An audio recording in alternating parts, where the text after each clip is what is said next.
expansion due to a newly awarded $2 million grant from the U.S. Department of Veterans Affairs. And that's your AZTV 7 News Update.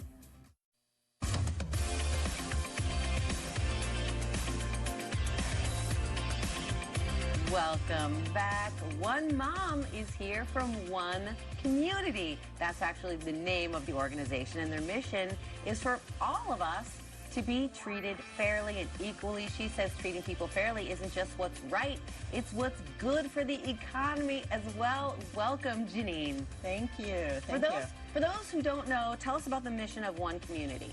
So One Community is a coalition of socially responsible businesses, organizations, and individuals who are moving diversity, inclusion, equity, and equality forward for all Arizonans. That's a big mouthful. What that means for us on a day-to-day basis is that we're educating and advocating on behalf of the LGBTQ community.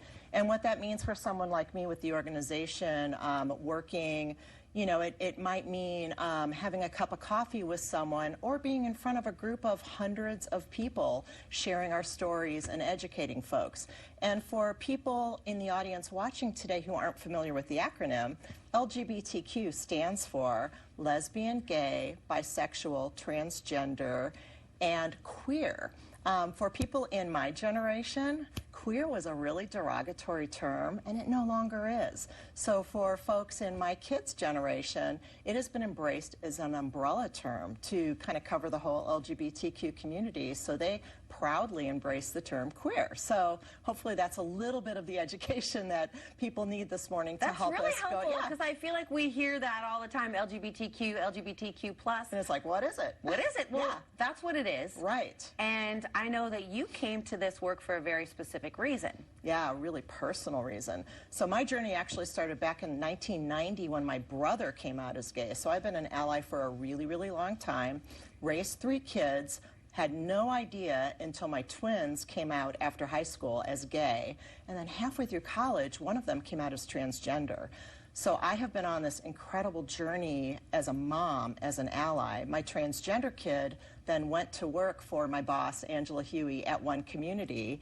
And so I started to volunteer for One Community and fell in love with the mission and the values of this organization that was just trying to meet people in the middle and hear their stories and just share this incredible work and doing it in such a unique way.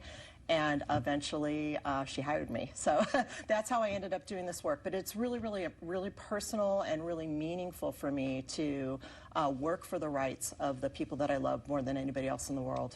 Before we let you go, you talked about being an ally.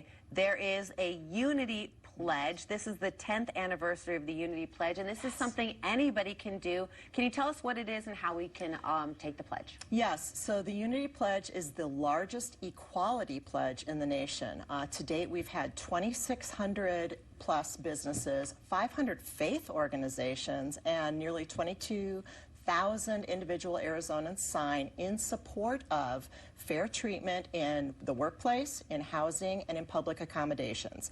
It's super easy to sign. You go to the website, unitypledge.com, and it takes less than a minute to sign. So you can sign as an individual, an organization, or as a faith leader or faith community. Thank you so much.